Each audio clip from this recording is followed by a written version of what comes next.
এবং কিয়ামতের নিকটবর্তী সময়ে আর কোনো এরকম পয়েন্ট নাই যে নিয়ে পৃথিবীতে বড় যুদ্ধ সংঘটিত হতে পারে বাইতুল মুকাদ্দাস ছাড়া। এরকম না। বড় যুদ্ধ সংঘটিত কিয়ামতের যা আলামত সব সিরিয়া কেন্দ্রিক, সব বাইতুল মুকাদ্দাস। ফিলিস্তিন কিন্তু সিরিয়ার অন্তর্ভুক্ত। 1945-47 যখন জাতিসংঘ তৈরি হয়েছে, ব্রিটেনরা তাদের উপনিবেশিক গুটিয়ে নিয়েছে, তখন সব আলাদা আলাদা ভাঙ্গাচোরা দেশ হয়েছে। আজকের জর্ডান শামের অন্তর্ভুক্ত, সিরিয়ার অন্তর্ভুক্ত। আজকের লেবানন শাম সিরিয়ার অন্তর্ভুক্ত। আজকের ফিলিস্তিন শাম এবং সিরিয়ার অন্তর্ভুক্ত। ফিলিস্তিনের মাটি শাম এবং সিরিয়ার মাটি, লেবাননের মাটি শাম সিরিয়ার মাটি, জর্ডানের মাটি শাম সিরিয়ার মাটি। এগুলো সব হাদিস রাসূল যে শামের কথা বলেছেন সব কিছুর অন্তর্ভুক্ত। এই জন্য কিয়ামতের পূর্ব মুহূর্তে যা কিছু সংগঠিত হবে সব শাম কেন্দ্রিক সংগঠিত হবে। ঈসা আলাইহিস সালাতু ওয়াস সালামের জন্ম ফিলিস্তিনের জেরুজালেমে। খ্রিস্টানদের বিশ্বাস অনুযায়ী ঈসা আলাইহিস সালাতু ওয়াস সালামের মৃত্যু ফিলিস্তিনের জেরুজালেমে।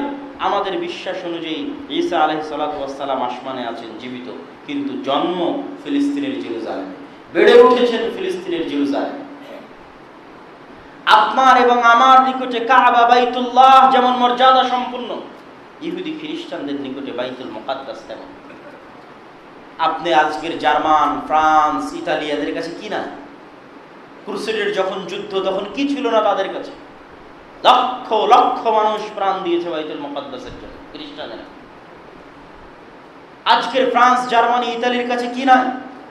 পৃথিবীর সব উন্নত কিছু তাদের কাছে আছে, কিন্তু গোটা পৃথিবী তাদের দিলেও আপনার যেমন গোটা পৃথিবী আপনাকে দিয়ে যদি বলি কাবা ঘর দিয়ে দেন, আপনি যেমন মানবেন না, তাদেরকে সারা পৃথিবী দিয়ে যদি বলেন বাইতুল মুকাদ্দাস দিয়ে দেন, তারা মানবে না। আজকের ইহুদি, আজকের খ্রিস্টানদের চেয়ে নয়, বরং যেই খ্রিস্টানেরা ঈসা আলাইহিস সালাতু ওয়াস সালামের সাথে হাওয়ারি, মুসলিম, মুমিন, সাহাবী খ্রিস্টান, মুসলিম মুমিন খ্রিস্টান যারা ঈসা আলাইহিস সালাতু ওয়াস সালামের সাথে ছিলেন, তাদের চেয়ে আমি আপনি উত্তম। মুসা আলাইহিস সালাতু ওয়াস সালামের সাথে যে বানু ইসরাইল ছিল, যাদেরকে মান্না ওয়াস সালওয়া দেওয়া হয়েছিল, যাদের জন্য সমুদ্রে 12টি রাস্তা তৈরি করা হয়েছিল, যাদের জন্য পাথর ফেটে 12টি ঝর্ণাধারা তৈরি হয়েছিল, যাদের জন্য আল্লাহ সুবহানাহু ওয়া তাআলা আসমানের মেঘমালা দিয়ে ছায়া দিয়েছিলেন, যাদের জন্য আল্লাহ সুবহানাহু ওয়া তাআলা আরজুল মুকাদ্দাসায় প্রবেশের সময় সূর্যকে থামিয়ে দিয়েছিলেন ইউশা বিন নুনের সময়, যাদেরকে আল্লাহ সুবহানাহু ওয়া তাআলা সারা পৃথিবীর উপর সম্মান এবং মর্যাদা দিয়েছিলেন, আল্লাহ বলছেন আমরা নাকি তাদের চেয়ে শ্রেষ্ঠ। কেন?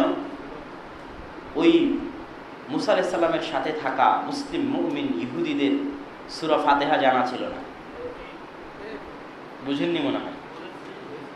ঈসা আলাইহিস সালাতু ওয়াস সালামের সাথে থাকা হাওয়ারিদের সূরা ফাতিহা জানা ছিল না। কেন? সূরা ফাতিহা অবতীর্ণই হয়নি, কোরআন অবতীর্ণই হয়নি। কিন্তু আমার এবং আপনার মতো গুনাহগার, নাচিজ, নাদান, কোরআনের বরকতে বরকত মণ্ডিত হওয়ার কারণে, লিবারাকাতিল কোরআন, কোরআনের বরকতের কারণে আমি এবং আপনি সর্বশ্রেষ্ঠ উম্মাত। কোরআন অনেক পাওয়ারফুল কিতাব, অনেক শক্তিশালী কিতাব। আসমানের নিচে জমিনের উপরে এমন কোনো আলামা, এমন কোনো চিহ্ন, এমন কোনো সম্পর্ক, এমন কোনো বিষয়, এমন কোনো বস্তু, এমন কিছু পৃথিবীতে নাই যেটা ডাইরেক্টলি আল্লাহ সুবহানাহু ওয়া তাআলার সাথে কানেক্টেড কোরআন ব্যতীত নাই। যে রব্বুল আলামিনের কোনো আলামা, যিনি আজিজুল হাকীম, মহাপরাক্রমশালী, আলা কুল্লি শাইইন কাদির, সবকিছুর উপর ক্ষমতাবান, ফাআলুল লিমা ইউরিদ, যা ইচ্ছা তাই করতে পারেন, ওই মহাপরাক্রমশালী সত্তার সাথে ডাইরেক্টলি কানেক্টেড যদি কিছু পৃথিবীতে থাকে, সেটা কি? কোরআন। সকল বরকতের উৎস যেমন আল্লাহ, আল্লাহ সুবহানাহু ওয়া তাআলার কালাম তেমন বরকতের উৎস। তাওরাত, জবুর, ইনজিল, বাইবেল আল্লাহর কালাম নয়, আল্লাহর ওহী।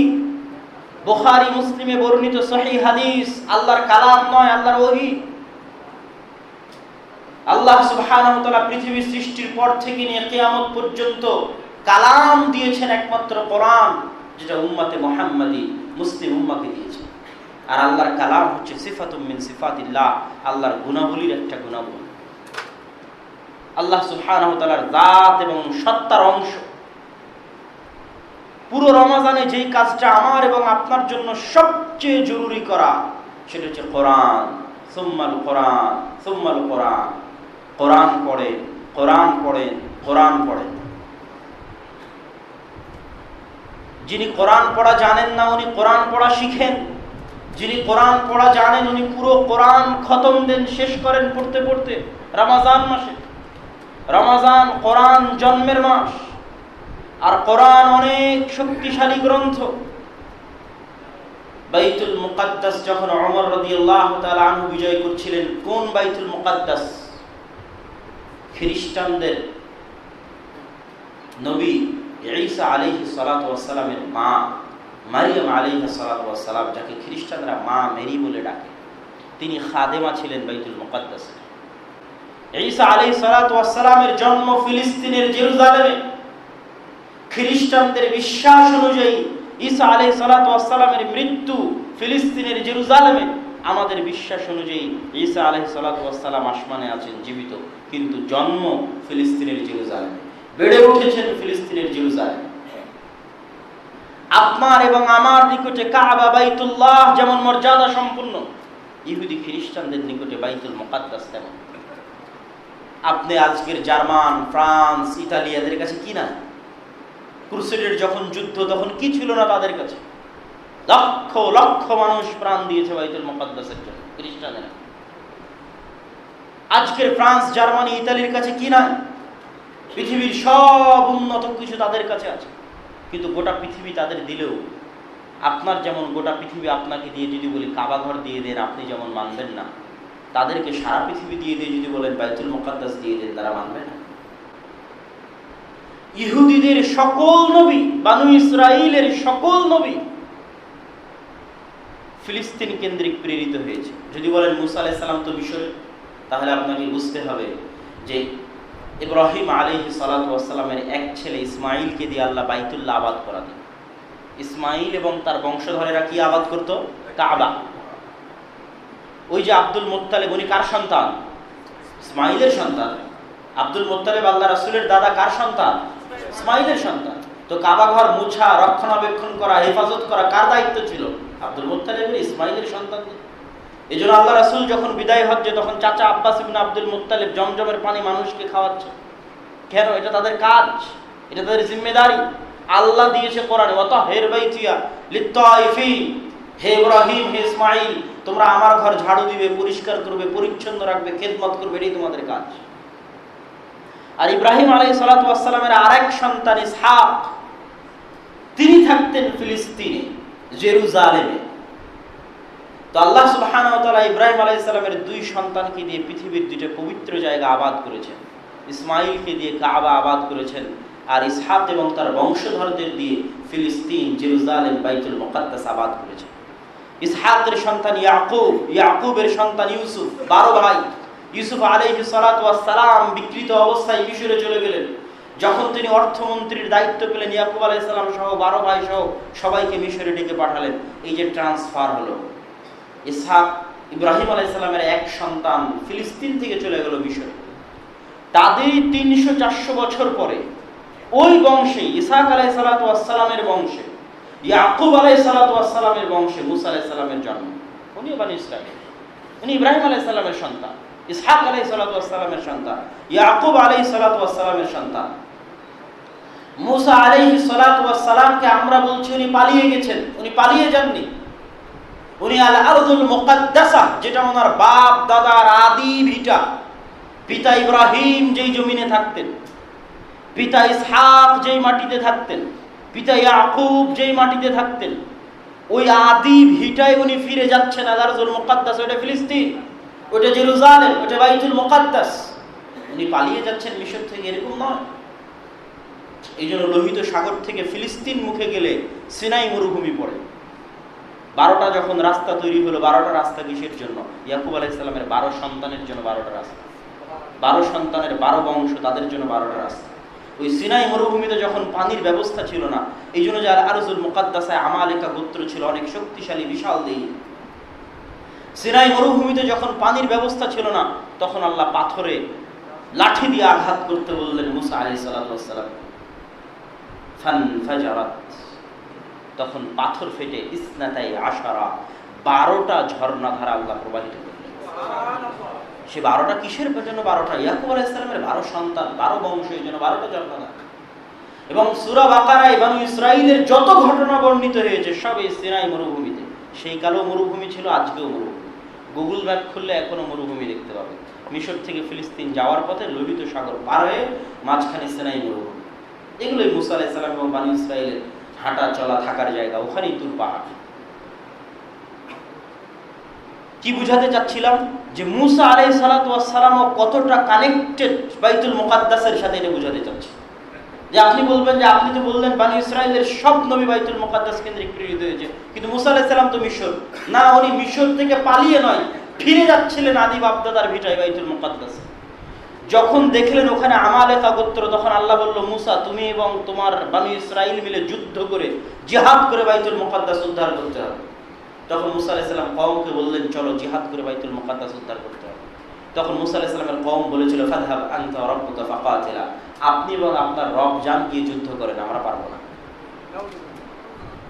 তো বুখারীতে হাদিসে এসেছে যে মুসা আলাইহিস সালাতু ওয়াস সালাম কষ্টে, আফসোসে, যে আল আরজুল মুকাদ্দাসা আল্লাতী কাতাবাল্লাহু লাকুম, যেই আরজুল মুকাদ্দাসা আল্লাহ আমার জন্য, আমার কওমের জন্য লিখেছিলেন, ওই আরজুল মুকাদ্দাসায় আমি ফিরে যেতে পারলাম না, বাইতুল মুকাদ্দাসে যেতে পারলাম না। এই কষ্টে মুসা আলাইহিস সালাম আল্লাহর কাছে দোয়া করছেন, আল্লাহ আমার মৃত্যু যেন বাইতুল মুকাদ্দাসের এত নিকটে হয় যে একটা ঢিল ফেললে বাইতুল মুকাদ্দাসে গিয়ে পড়বে, আমার কবরে এসে পড়বে বাইতুল মুকাদ্দাস থেকে। তো মুহাম্মদ সাল্লাল্লাহু আলাইহি ওয়াসাল্লাম হাদিসের মধ্যে বলছেন, আমি যদি ফিলিস্তিনে থাকতাম, জেরুজালেমে থাকতাম, তাহলে তোমাদেরকে দেখিয়ে দিতাম কোথায় মুসা আলাইহিস সালামের কবর আছে। তাহলে উনিও কতটা এই জমিনের সাথে কানেক্ট। কেন এতক্ষণ বাইতুল মুকাদ্দাসের কথা বললাম? দাউদ এবং সুলাইমান আলাইহিস সালাতু ওয়াস সালাম সারা পৃথিবী রাজত্ব চালিয়েছেন, গোটা পৃথিবী। রাজধানী ছিল জেরুজালেম, বাইতুল মুকাদ্দাস। সুলাইমান আলাইহিস সালাম শুধু মানুষ নয়, জিন, পশু, পাখি, মাছ, জীব জন্তু, জানোয়ার সবার উপর রাজত্ব চালিয়েছেন বাইতুল মুকাদ্দাস জেরুজালেমে বসে। তা আপনি ইহুদিদেরকে বলবেন, তোমাদেরকে জান্নাত বানিয়ে দিচ্ছি, দুবাই, আরব আমিরাত, সুইজারল্যান্ড, নিউজিল্যান্ডে জান্নাত বানিয়ে দেব, ফিলিস্তিন ছেড়ে দাও, ছাড়বে? তাদের দাবি অনুযায়ী তাদের সব নবীর কবর কোথায় আছে? বাইতুল মুকাদ্দাস, ফিলিস্তিনে আছে। তাহলে এইরকম একটা মাটি, জমি আল্লাহ সুবহানাহু ওয়া তাআলা ওমর রাদিয়াল্লাহু তাআলার হাত দিয়ে বিজয় করাচ্ছে। এটা যে কতটা সম্মান! এবং কিয়ামতের নিকটবর্তী সময়ে আর কোনো এরকম পয়েন্ট নাই যে নিয়ে পৃথিবীতে বড় যুদ্ধ সংঘটিত হতে পারে বাইতুল মুকাদ্দাস ছাড়া, এরকম না। বড় যুদ্ধ সংঘটিত কিয়ামতের যা আলামত সব সিরিয়া কেন্দ্রিক, সব বাইতুল মুকাদ্দাস। ফিলিস্তিন কিন্তু সিরিয়ার অন্তর্ভুক্ত। 1945-47 যখন জাতিসংঘ তৈরি হয়েছে, ব্রিটেনরা তাদের উপনিবেশিক গুটিয়ে নিয়েছে, তখন সব আলাদা আলাদা ভাঙাচোরা দেশ হয়েছে। আজকের জর্ডান শামের অন্তর্ভুক্ত, সিরিয়ার অন্তর্ভুক্ত। আজকের লেবানন শাম, সিরিয়ার অন্তর্ভুক্ত। আজকের ফিলিস্তিন শাম এবং সিরিয়ার অন্তর্ভুক্ত।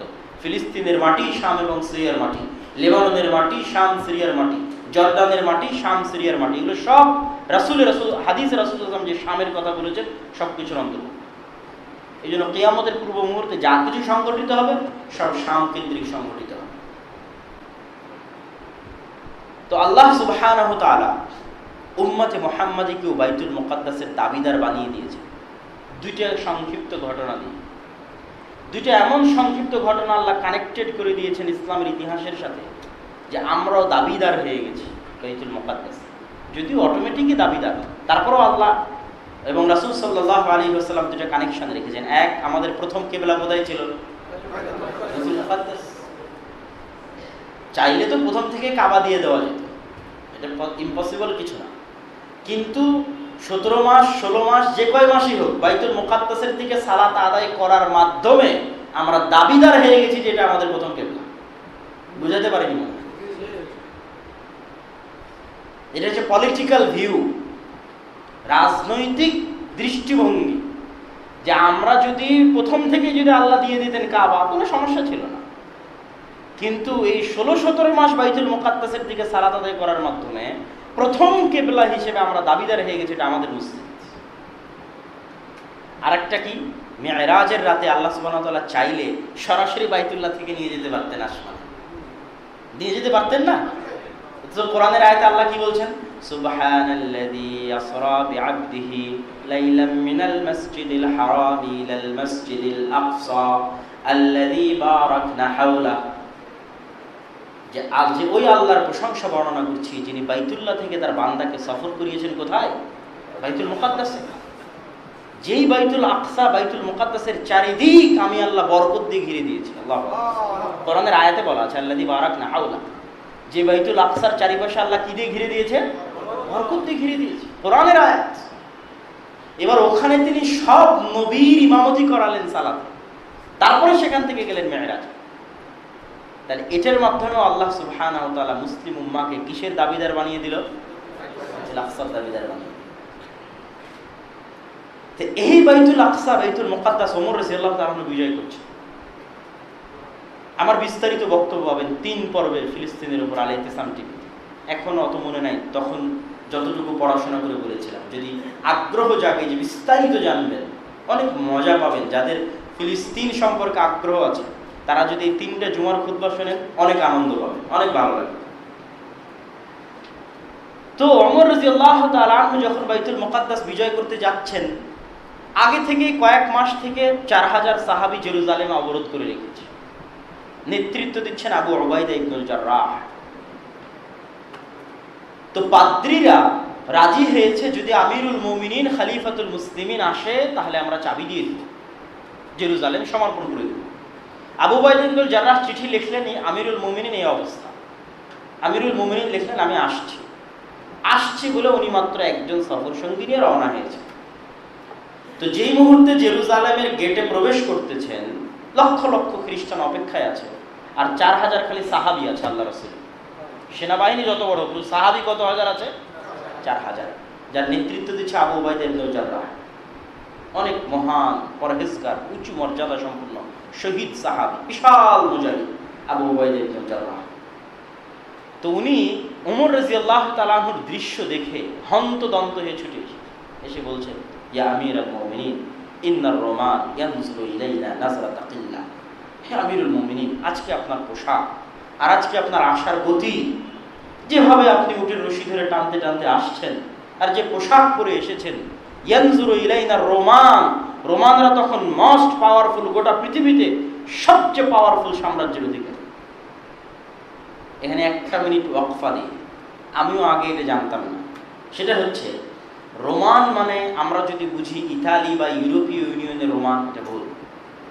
বরং ওই সময় রোমানদের রাজধানী ছিল আজকের তুরস্কের ইস্তাম্বুল, যেটাকে আরবিতে বলা হয়েছে কুস্তুনতুনিয়া, যেটাকে ইংরেজিতে বলা হয়েছে কনস্টান্টিনোপল।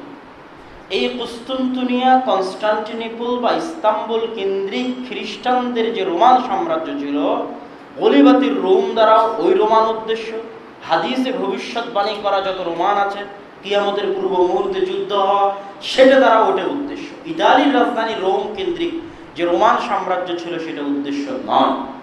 এই কারণে একটা জিনিস সারমর্ম বুঝতে হবে যে তৎকালীন যারা কুস্তুনতুনিয়া, কনস্টান্টিনোপল, আজকের তুরস্কের ইস্তাম্বুলে বাদশাহ হিরাক্লিয়াসের আমলে, আল্লাহ রাসূলের আমলে যেই খ্রিস্টানরা বসবাস করতো তারা ছিল অর্থোডক্স খ্রিস্টান,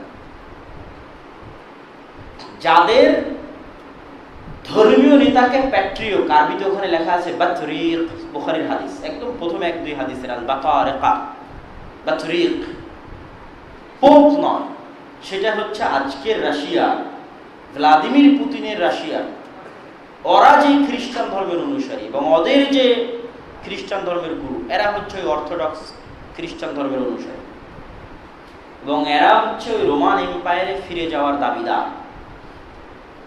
একটা জিনিস এখানে বলে রাখলাম, যদিও আমার যে বিস্তারিত বক্তব্য আছে রাশিয়ার যুদ্ধের উপর, রাশিয়ার সাথে ইউক্রেনের যুদ্ধের উপর, ওটাও আল ইতিসাম টিভিতে আছে, যাদের আগ্রহ আছে তারা দেখতে পারেন, ভালো লাগে। তো এখানে কি কথা, যে ওমর রাদিয়াল্লাহু তাআলা আনহু যখন প্রবেশ করছে তখন আবু উবাইদা ইবনুল জাররাহ বলছেন, রোমানদের মতো এত পাওয়ারফুল এম্পায়ার, এরা আপনার পোশাক এবং আপনার আজকের আশার গতি দেখে ইয়ানজুরু ইলাইনা নাজরাতা কিল্লা, আমাদেরকে ছোট চোখে দেখবে, হাসি ঠাট্টা করবে, মজাক করবে। তখন ওমর রাদিয়াল্লাহু তাআলা বললেন, ইয়া আবা উবাইদা লাউ কানা গায়রুকা ক্বালাহা, হে আবু উবাইদা, এই কথা যদি তুমি না বলে অন্য কেউ বলতে আমি কষ্ট পেতাম না, কিন্তু তুমি বলার কারণে কষ্ট পেলাম। কুন্না কওমান আদিল্লাহ, আমার মতো ওমর, আমরা ছিলাম অসম্মানিত, অশিক্ষিত, অসভ্য জাতি, মরুভূমির রাখাল। আমাদের কোনো সম্মান ছিল না, কোনো ক্ষমতা ছিল না, কোনো পাওয়ার ছিল না। আমাদের মতো জাহিলি যুগে বসবাস করা অশিক্ষিত একটা কওমকে, মরুভূমির একটা রাখালকে আল্লাহ সুবহানাহু ওয়া তাআলা আজ অর্ধ পৃথিবীর শাসক বানিয়ে দিয়েছেন। আর এত সম্মানটা বোঝানোর জন্য এত বিশাল আলোচনা করলাম যে বাইতুল মুকাদ্দাসের মতো মসজিদের বিজয় কার হাতে সংঘটিত হচ্ছে? ওমর রাদিয়াল্লাহু তাআলা। এটা কত বড় সম্মান, এটা বুঝতে পারবেন যদি আগের কথাগুলো মনে থাকে। আগের কথাগুলো বলার কারণ এটা, যেটা কত বড় সম্মান।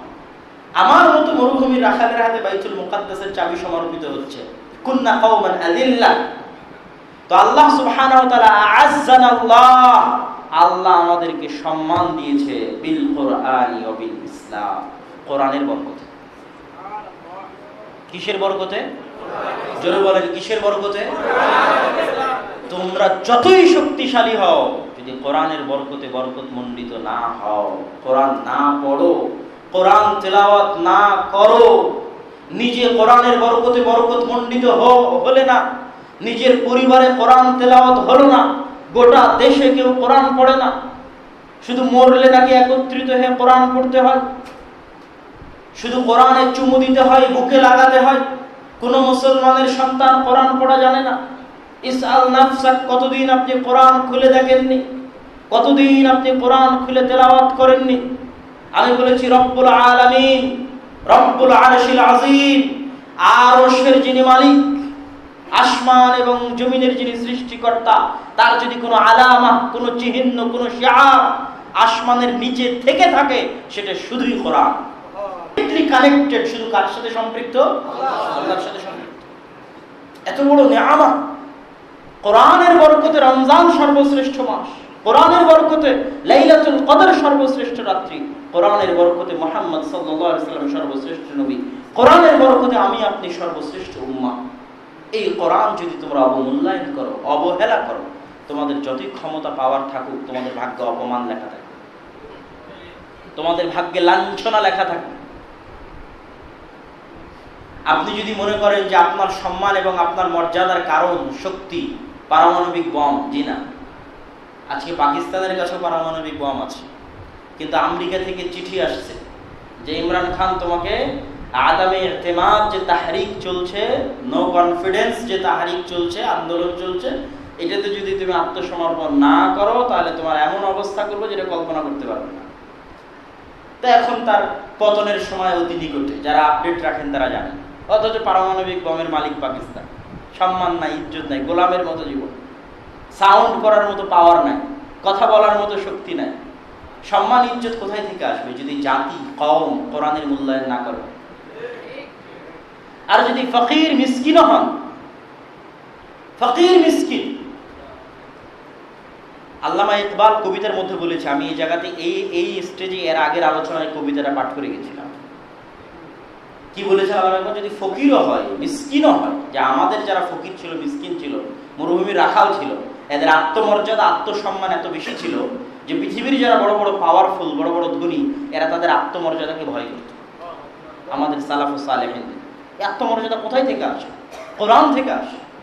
এই আত্মসম্মান কোথায় থেকে আসে? কোরআন থেকে আসে, কোরআন পড়ার মাধ্যমে আসে। এবং আল্লাহ রাসূল হাদিসে স্পষ্ট বলে গেছেন, ইন্নাল্লাহা ইয়ারফাউ বিহাদাল কিতাব আকওয়ামান ওয়া ইয়াদউ বিহি আখারিন। আল্লাহ এই কোরআন, এই কিতাব মূল্যায়ন করার কারণে কোনো জাতিকে সর্বোন্নত বানিয়ে দিতে পারে, আর অবমূল্যায়ন করার কারণে সর্বনিম্ন স্তরে পৌঁছে দিতে পারে। এই পাওয়ার, এই ক্ষমতা কোরআনের বরকতের মধ্যে আছে। যেহেতু কোরআন কালামুল্লাহ, আল্লাহর বাণী। সম্মানিত উপস্থিতি, মুসলমানদের মুক্তির জন্য, মুসলমানদের নাজাতের জন্য কত রাস্তা, কত চিন্তা, কত থিওরি, কত পরিশ্রম। কেউ বলছে আসেন ভোট করি, নির্বাচন করি, করে ক্ষমতায় যায়। আমি বলবো আপনি ওই ভোটের টাকা মুসলমানের সন্তানকে কোরআন শিখানোর জন্য ব্যয় করেন। আপনার মুক্তি, মুসলিম উম্মার মুক্তি কোরআন পড়ার মধ্যে, কোরআন বুঝার মধ্যে, কোরআন এবং হাদিস অনুযায়ী জীবন পরিচালনার মধ্যে। কোরআনের বরকতে বরকত মণ্ডিত হওয়ার মধ্যে। আজকে এই পুরো রমজান মাস চলে যাবে। আজ রমজানের শুরুতে আপনার সামনে দাঁড়িয়েছি, রমজান চলে যাবে চোখের পলকে, কিন্তু আনশুদুকুম বিল্লাহ উসিকুম বিল্লাহ, আল্লাহর ওয়াস্তে আমি আপনাদেরকে অনুরোধ করি, রমজান মাসে কিছুই যদি না করতে পারেন, কোরআন পড়েন, কোরআন পড়েন, কোরআন পড়েন, কোরআন পড়েন, কোরআন পড়েন। পারবেন? আল্লাহ কবুল করুক আপনাদের।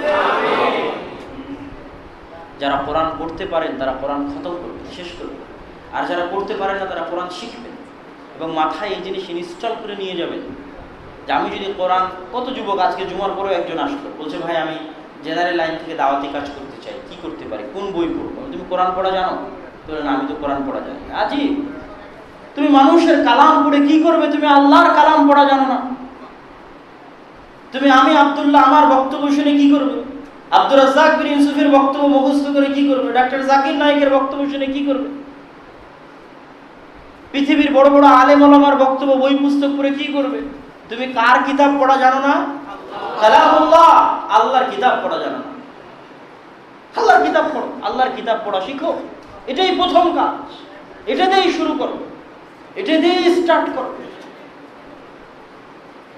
আজকে কিন্ডারগার্টেন স্কুলগুলোর কারণে, ইংলিশ মিডিয়াম স্কুলের কারণে আপনারা বক্তব্যের মধ্যে খাবার দিয়েন না ভাইরা। বক্তব্য শেষ হোক, যখন মানুষ যাবে তখন খাবার দিন, বক্তব্যের মধ্যে খাবার দিয়েন না, বক্তব্যের মধ্যে ডিস্টার্ব দিন না প্লিজ। আজকে কিন্ডারগার্টেন স্কুলগুলোর কারণে, ইংলিশ মিডিয়াম স্কুলের কারণে, ব্রাক স্কুলের কারণে হাজারো মুসলমানের সন্তান এই ঢাকা শহরে আছে, লাখো মুসলমানের সন্তান এই ঢাকা শহরে আছে, কোরআন পড়া জানে না। তাহলে যেই জেনারেশন কোরআনের বরকত বিহীন বড় হচ্ছে, এই জেনারেশনের ভাগ্যে এমন অপমান লেখা থাকবে, এরা যদি অক্সফোর্ড থেকেও পিএইচডি নিয়ে আসে এদের সম্মান থাকবে না, রোহিঙ্গাদের মতো কচুকাটা করা হবে। সম্মান ফিরে পেতে চাইলে কোরআন শিখতেই হবে, কোরআন পড়তেই হবে, জানতেই হবে মুসলমানের সন্তানকে কোরআন। কোরআন জানবে না তো মুসলমান শিখবে কি, পড়বে কি? এই জন্য আমি বলেছি যে আপনার মসজিদে টাইলস নির্মাণের জন্য যদি দান করেন জানে কি হবে, আর এসি কেনার জন্য দান করলে জানে কি হবে, ছাদ ঢালাই দেওয়ার জন্য দান করলে জানে কি হবে, ভাঙ্গা বেড়া ভাঙ্গা টিনের মসজিদে একটা আলিফ, একটা বা, একটা তা, একটা তা শেখানোর জন্য যদি দান করেন ওর চেয়ে অনেক বেশি নেকি হবে। মুসলমানের সন্তানকে যদি কোরআন শেখানোর ব্যবস্থা করে। সম্মানিত বুঝতে, আমাদের এই জেনারেশন অনেক কঠিন ক্রাইসিসের মধ্যে দিয়ে যাচ্ছে। তার সবচেয়ে বড় ক্রাইসিস হচ্ছে কোরআনবিহীনভাবে বেড়ে ওঠে, কোরআনের বরকত বিহীনভাবে বেড়ে ওঠে। কোরআনের বরকতের ছোঁয়া তারা পাচ্ছে না। আজ থেকে 20-30 বছর আগে যে জেনারেশন, এখন মুরব্বী যারা, তারা একটু হলেও কোরআনের বরকতের ছোঁয়া পেয়েছে, বক্তব্যে গিয়ে সূরা ফাতিহা মুখস্থ করেছে। এটাই আমি মনে করি মুসলমানদের সবচেয়ে বড় সমস্যা। ফেসবুকে গালিগালাজ করা অনেক সহজ, কিন্তু গঠনমূলক কাজ করা অনেক কঠিন। সমাজের উন্নয়নের জন্য আমাদের গঠনমূলক কাজ করতে হবে। আজকে এরকম হাজারো লাখো মসজিদ আছে, এরকম মেন পয়েন্ট। এই মসজিদগুলো আপনি ব্রাককে দিয়ে দেন, এই মসজিদগুলো খ্রিস্টান মিশনারিকে দিয়ে দেন, কি করে দেখেন। আর আপনি মসজিদের কমিটি সভাপতি হয়ে বসে আছেন, মেন পয়েন্টে মসজিদ নিয়ে বসে আছেন, কোনো ক্রিয়েটিভ আইডিয়া নেই। মুসলমানদের সন্তানকে কোরআন শেখানোর জন্য, দ্বীন শেখানোর জন্য কোনো আইডিয়া নেই। ঘরে ঘরে যেমন ঢাকা বিশ্ববিদ্যালয় সম্ভব নয়, ঘরে ঘরে যেমন জামিয়া সালাফিও সম্ভব নয়, মদিনা ইসলামী বিশ্ববিদ্যালয় সম্ভব নয়। তাহলে কি বাংলাদেশের 18 কোটি মানুষ, 18 কোটি মুসলমান কোরআন শিখবে না? শিখবে না? শিখবে না? শিখবে। তো গ্রামে গ্রামে যেমন প্রাথমিক বিদ্যালয় সম্ভব, ওরকম গ্রামে গ্রামে ঘরে ঘরে মসজিদ আছে। মসজিদের বাইরে আর কোনো রাস্তাই আমাদের কাছে নাই যে রাস্তা দিয়ে আমরা মুসলমানদের সন্তানকে কোরআন শিখাতে পারি, নাই। তাহলে এত দল, এত সংগঠন, এত ভোট, এত নির্বাচন, এগুলো করে কি হবে যদি কোরআন শিক্ষার ব্যবস্থা না থাকে, যদি মসজিদ আমাদের ব্যবস্থা না থাকে? অতএব এই রমজানকে আল্লাহর ওয়াস্তে আপনারা কোরআন শিক্ষার আসর, কোরআন শিক্ষার ব্যবস্থা, কোরআন শিক্ষা ছড়িয়ে দেওয়ার চিন্তা অন্তত নিজের জায়গা থেকে, নিজের পরিবার থেকে রমজানে কোরআন তেলাওয়াতের অভ্যাস গড়ে তুলুন। আল্লাহ আমাদের তৌফিক দান করুন। আলোচনার দ্বিতীয় অংশ, দ্বিতীয় কাজ। প্রথম কাজ হচ্ছে রমজানকে কোরআনময় বানানো, কোরআনের মাস রমজান। দ্বিতীয় হচ্ছে শয়তানের বিরুদ্ধে যুদ্ধের মাস রমজান। শয়তানের অস্তিত্ব বাস্তব, শয়তান কোনো রূপক চরিত্রের নাম নয়, শয়তান কোনো কাল্পনিক চরিত্রের নাম নয়, শয়তান একটা বাস্তব চরিত্রের নাম, যেটা আল্লাহ সুবহানাহু ওয়া তাআলা আদম সন্তানকে সৃষ্টি করার পরে তার জন্য ভিলেন হিসেবে দিয়ে দিয়েছেন পৃথিবীতে। এটা একটা গেম, খেলা। এই খেলায় একদিকে আল্লাহর পক্ষ থেকে ওহী আসবে, নবী আসবে, তারা হিরো, আর একদিকে ইবলিস এবং তার বাহিনী কাজ করে যাবে কিয়ামত পর্যন্ত, তারা ভিলেন। এখন আপনি গান শুনছেন এই মনে করে যে আমার ভালো লাগে, ফজরে ঘুমিয়ে আছেন এই মনে করে যে আপনার ভালো লাগে, এটা মিথ্যা কথা। যুইয়িনা লাহুম মা কানু ইয়ামালুন, আল্লাহ কোথাও বলেনি আপনার ভালো লাগে, বলেছেন আপনাকে ভালো লাগানো হয়। যুইয়িনা লিন-নাসি হুব্বুশ শাহাওয়াত, আল্লাহ বলেননি মানুষের ভালো লাগে, মানুষকে ভালো লাগানো হয়। কে ভালো লাগায়? শয়তান। শয়তান ভালো লাগায়। শয়তান আপনার কানে বসে থাকে, শয়তান আপনার প্রত্যেক রক্তে রক্তে চলে। ইয়াজরি মাজরাদ দাম, আল্লাহ রাসূল বলেছেন শয়তান মানুষের রক্তকণিকায় চলতে পারে। এবং জন্মের পর থেকে আমাদের সাথে শয়তানের সম্পর্ক। মা মিন মাউলুদিন ইল্লা ইয়ামাসসুহু শাইতান হাত্তা ইস্তাহিল্লা সারিখা, এমন কোন আদম সন্তান জন্ম নেয়নি যে জন্মের পরে যাকে শয়তান টাচ স্পর্শ করেনি। ইল্লা মারিয়াম ওয়া ইবনু ঈসা, তবে মারিয়াম এবং তার সন্তান ঈসা ব্যতীত, তাদেরকে শয়তান স্পর্শ করেনি। কিন্তু আমার এবং আপনার জন্মের পরে প্রথম আমাদের গায়ে টাচ কে করেছে? ইবলিস আর ইবলিসের বাহিনী। এটা কি কাল্পনিক রূপক? এটা বাস্তব। এই জন্য দেখবেন আপনি যদি খুব গভীরভাবে চিন্তা করেন, গোটা কোরআন এবং গোটা হাদিস খালি পদে পদে আপনাকে শয়তান থেকে বাঁচানোর জন্য। আমি যদি বলি সালাত এবং সিয়াম দেওয়াই হয়েছে শয়তান থেকে বাঁচানোর জন্য, আমি যদি বলি সিররুদ্দিন আসরারুদ্দিন, আমি জানি না, কিন্তু আমি যদি বলি তা আমার গবেষণা বলে ভুল হবে না যে আল্লাহ সুবহানাহু ওয়া তাআলা সালাত দিয়েছেন, সিয়াম দিয়েছেন মানুষকে শয়তানের খপ্পর থেকে বাঁচানোর জন্য। বড় মাধ্যম, পৃথিবীতে সবচেয়ে বড় মাধ্যম হচ্ছে সালাত। আপনি কোনো কিছু থেকে বাঁচবেন কিভাবে যদি আপনি ট্রেন্ড আপ না হন? আপনি আর্মিতে ভর্তি হয়ে ঘুমাবেন, হবে? ঘুমালে কাজ হবে না, আপনি আর্মি হতে পারবেন না। আর্মিতে ভর্তি হয়ে আপনাকে দৌড়াতে হবে, ঝাঁপাতে হবে, লাফাতে হবে, ট্রেনিং নিতে হবে। তো আপনি যে শয়তানের বিরুদ্ধে যুদ্ধ করবেন, কেমনে যুদ্ধ করবেন? ঘুম পেড়ে যুদ্ধ করবেন? আশহাদু আল্লা ইলাহা ইল্লাল্লাহ ওয়া আশহাদু আন্না মুহাম্মাদার রাসূলুল্লাহ বলে মুসলমান হয়ে গেলেন, যে জান্নাতে চলে গেলেন, এত সহজ? এইজন্য আল্লাহ সুবহানাহু ওয়া তাআলার মানহিয়াত লঙ্ঘন করার চাইতে আল্লাহর আওয়ামের আদেশ লঙ্ঘন করা বড় গুনাহ। এটা ইবনুল কাইয়িম লিখেছেন যে আল্লাহর নিষেধ লঙ্ঘন করার চাইতে আল্লাহর আদেশ লঙ্ঘন করা বড় গুনাহ। এই জন্য ইবনুল কাইয়িম রাহিমাহুল্লাহ লিখেছেন যে আল্লাহর সবচেয়ে বড় আদেশ হচ্ছে সালাত আদায় করো। এই জন্য সালাত ছেড়ে দেওয়ার গুনাহ মানুষকে হত্যা করার চাইতে বড়, সালাত ছেড়ে দেওয়ার গুনাহ চুরি করার চাইতে বড়, সালাত ছেড়ে দেওয়ার গুনাহ মদ খাওয়ার চেয়ে বড়, সালাত ছেড়ে দেওয়ার গুনাহ জিনা করার চেয়ে বড়। এই ইবনুল কাইয়িম রাহিমাহুল্লাহ একাধারে ওনার বইয়ের মধ্যে লিখতে থাকে যে গুনাহগুলো উনি পেশ করেছে আর বলেছে এগুলো সবগুলোর চাইতে বড় হচ্ছে তারিকুস সালাত, সালাত ছেড়ে দেওয়া, কারণ এটা আল্লাহর আদেশ। এটা আপনাকে শয়তানের খপ্পর থেকে বাঁচানোর জন্য আপনার অন্তরকে প্রশিক্ষণ দিত, আপনার অন্তরের উপর কন্ট্রোল ক্ষমতা বাড়ত। যুবকেরা এসে বলে যে আমার গুনাহ হয়, আমি কি করবো? বলে 5 ওয়াক্ত সালাত জামাতে আদায় করো না। 5 ওয়াক্ত সালাত জামাতে আদায় করো না, এই জন্য গুনাহ হয়। আল্লাহ বলছেন ইন্নাস সালাতা তানহা আনিল ফাহশাই ওয়াল মুনকার, সালাত মানুষকে খারাপ কাজ থেকে বিরত রাখতে পারে। তো আপনি বলছেন অমুক মুসাল্লি যে খারাপ কাজ করে, আরে ওই মুসাল্লি নিয়মিত 5 ওয়াক্ত সালাতে মসজিদে আসে না, 1-2 ওয়াক্ত আসে, নিয়মিত 5 ওয়াক্ত সালাতে বলে 4 ওয়াক্ত আসে, 1 ওয়াক্ত আসে, 5 ওয়াক্ত নিয়মিত মসজিদে উপস্থিত হয়ে জামাতের সাথে সালাত আদায় করে, বরং যার অন্তরের উপর এতখানি কন্ট্রোল ক্ষমতা আছে যে ও 5 ওয়াক্ত সালাত জামাতে আদায় করবে, তার পক্ষে কাবীরা গুনাহ হওয়া সম্ভব নয়। এটার জন্য অন্তরের উপর অনেক কন্ট্রোল ক্ষমতার প্রয়োজন, যে আপনি 5টা ওয়াক্ত সালাত জামাতে আদায় করবেন, জামাতে মসজিদের সাথে অনেক কন্ট্রোল ক্ষমতা প্রয়োজন। আল্লাহ রাসূল এমনি বলেনি যে কেউ যদি টানা 40 দিন 5 ওয়াক্ত সালাত তাকবীরে তাহরিমার সাথে আদায় করে, তো জাহান্নামীদের লিস্ট থেকে ওর নাম বাদ, মুনাফিকদের লিস্ট থেকে ওর নাম কাটা। কেন? টানা 40 দিন 5 ওয়াক্ত সালাতে জামাতে আসতে হলে 200 বার শয়তানকে পরাজিত করতে হবে, 200 বার শয়তানের সাথে যুদ্ধে জিততে হবে, 200 বার টানা 40 দিনে, 4-5 20, 200। 40 দিনে 5 ওয়াক্ত সালাত সমান 200 ওয়াক্ত সালাত। প্রত্যেক ওয়াক্তে শয়তান আপনার সামনে এত ব্যস্ততা নিয়ে হাজির হবে এত ব্যস্ততা নিয়ে হাজির হবে শয়তান, আপনাকে জামাতে আসতে দিবে না, পারবেন না আপনি জামাতে আসতে, মিস হয়ে যাবে। শুরু করে দেখেন আপনি টানা 40 দিন পারেন কিনা 5 ওয়াক্ত সালাতে তাকবীরে তাহরিমার সাথে আদায় করতে, শুরু করে দেখেন। অনেক কঠিন, অনেক কঠিন।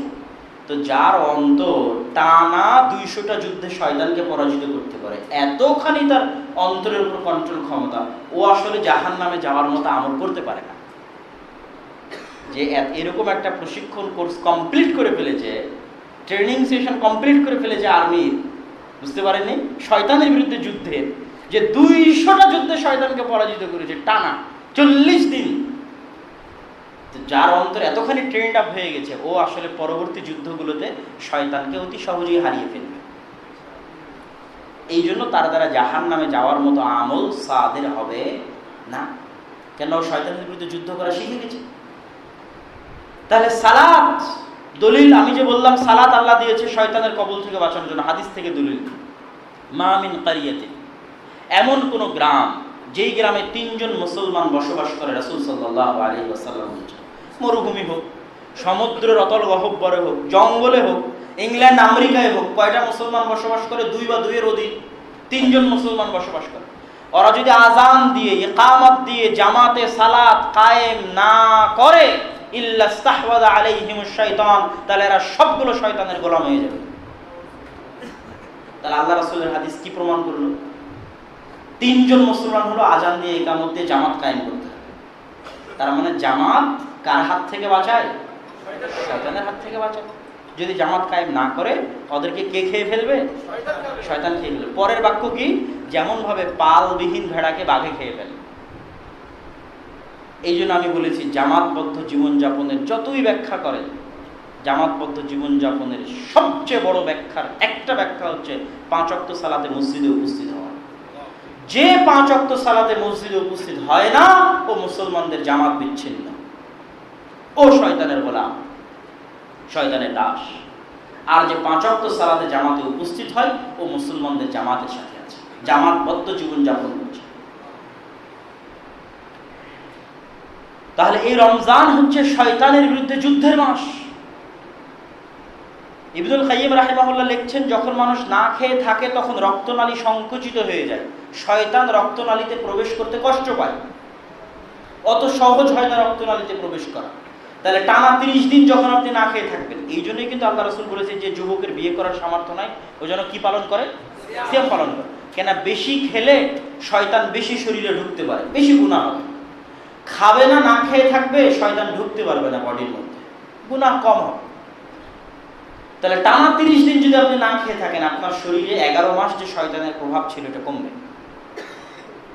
এবার যখন আপনি গুনাহের জন্য চ্যালেঞ্জ দিবেন 30 দিন, আপনাকে যদি বলি আজীবনের জন্য ছেড়ে দিতে হবে, আপনি সাইকোলজিক্যালি হিম্মত করবেন না, মানসিকভাবে পিছিয়ে পড়ে যাবেন।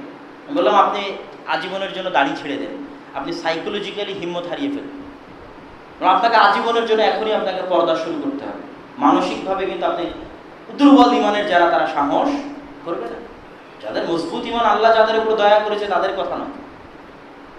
কিন্তু রমজান মাস আল্লাহ বলছেন লাআল্লাকুম তাত্তাকুন। কিভাবে লাআল্লাকুম তাত্তাকুন? 30টা দিন, মাত্র 30 দিন, অনলি ফর 30 ডেজ শয়তানের বিরুদ্ধে যুদ্ধ করো হে যুবক, মাত্র 30 দিন। জঙ্গে আজিম, যুদ্ধের ঘোষণা দিয়ে দাও যে 30টা দিন শয়তানের সামনে স্যালেন্ডার নয়, 30টা দিন কোনো গুনাহ নয়, 30টা দিন না বিড়ি, না সিগারেট, না মেয়ের সাথে কথা, না মেয়ের সাথে চ্যাটিং, না অশ্লীল দৃশ্য, না অশ্লীল মুভি, মাত্র 30 দিন। 30 দিনের জন্য পারবে না? এত আত্মা দুর্বল শয়তানের সামনে। 30 দিন কি খুব বেশি? কিন্তু এই 30 দিনের চ্যালেঞ্জ নিয়ে যখন আপনি মাঠে নামবেন, 30 দিন যখন কমপ্লিট করবেন গুনাহবিহীনভাবে, শয়তানকে পরাজিত করে, তখন ওই আয়াতের স্পষ্ট অর্থ বের হয়ে আসবে, ইয়া আইয়ুহাল্লাযীনা আমানু কুতিবা আলাইকুমুস সিয়াম কামা কুতিবা আলাল্লাযীনা মিন ক্বাবলিকুম লাআল্লাকুম তাত্তাকুন। এইবার 30 দিন যখন শয়তানের বিরুদ্ধে যুদ্ধ করলেন, আপনি কিন্তু তাকওয়া পরহেজগারিতার পথে এক ধাপ এগিয়ে গেছেন। তাহলে রমজান মাসের দ্বিতীয় কাজ কি? গুনাহবিহীন রমজান অতিক্রম করার চ্যালেঞ্জ নেওয়া। মান লাম ইয়াদা কাওলা যুরি ওয়াল আমাল বিহি ফালাইসা লিল্লাহি হাজাতুন ইয়াদা তুআমাহু ওয়া শারাবাহু। যে ব্যক্তি গুনাহের কাজ পরিত্যাগ করল না, আল্লাহর কোনো প্রয়োজন নাই তার পিপাসার্থ থাকার, তার ক্ষুধার্ত থাকার কোনো প্রয়োজন নাই। তাহলে রমজান মাসের আপনি কোনো ফজিলত পাবেন না যদি গুনাহবিহীন রমজান না হয়। মান সামা রমাদান ঈমানান, ঈমান সহ রমজানের সিয়াম রাখতে হবে। ঈমান সহ মানে কি? লা ইয়াজনি যানি হিনা ইয়াজনি ওয়া হুয়া মুমিন, যখন কোনো মানুষ জেনা করে, জেনা করা অবস্থায় ওর মধ্যে ঈমান থাকে না। হাদিসের ব্যাখ্যাকারেরা লিখেছেন ঈমান উপরে উঠে যায়, মাথার উপরে উঠে যায়, ছায়ার মতো থাকে। যখন আবার জেনা শেষ হয় তখন আবার ঈমান ফিরে আসে। তাহলে আপনি এখন রমজান মাসে আল্লাহ বলছে ঈমান সহ, মানে কোনো গুনাহ থাকা যাবে না। গুনাহ করলে ওই সময়টাতে ঈমান থাকলো না, তাহলে তুমি রমজানের কোনো ফজিলত পেলে না। তাহলে রমজান যেমন আমরা না খেয়ে থাকার মাধ্যমে শরীরে শয়তানকে প্রবেশ করতে কষ্ট দিব, ঠিক তেমন শয়তানের বিরুদ্ধে যুদ্ধের মাধ্যমে অন্তরকে আল্লাহর গোলাম বানিয়ে শয়তানের গোলামি থেকে মুক্তি দিয়ে আমরা এই 30টা দিন যদি চ্যালেঞ্জ দিতে পারি, তাহলে ওই যে কোরআনের মাস রমজান আর শয়তানের বিরুদ্ধে যুদ্ধের মাস রমজান, এই দুইটা কাজ করতে পারলে আপনার আমার রমজান সফল ইনশাআল্লাহ। আশা করি আপনারা পারবেন ইনশাআল্লাহ। আল্লাহ আমাদের সবাইকে তৌফিক দিন। আল্লাহুম্মা আমিন। তো সম্মানিত উপস্থিতি, আমি আমার বক্তব্য আর দীর্ঘায়িত করতে চাচ্ছি না। আপনারা যাওয়ার সময় গাড়িতে বিভিন্ন রকমের বই পুস্তক আছে, সাহারি ইফতারির সময়সূচিও পেতে পারেন, তারপরে দোয়ার ক্যালেন্ডার পেতে পারেন, মাসিক আল ইতিসাম পেতে পারেন, সালাতের উপর বই, রিজিকের উপর বই, অনেক বই পুস্তক পেতে পারেন। আপনারা গাড়িতে যাওয়ার সময় খোঁজ করবেন বাইরে। আমি বক্তব্য দীর্ঘায়িত করছি না, এখানেই বক্তব্য শেষ করছি। আল্লাহ সুবহানাহু ওয়া তাআলা আমাদের সবাইকে রমজান পর্যন্ত হায়াত দিক, আল্লাহুম্মা আমিন। এবং রমজান মাসটা আল্লাহ কোরআন অনুযায়ী পালন করার তৌফিক দান করুক, আল্লাহুম্মা আমিন। এবং রমজান মাসে গুনাহ মুক্ত থাকার তৌফিক দান করুক, আল্লাহুম্মা আমিন।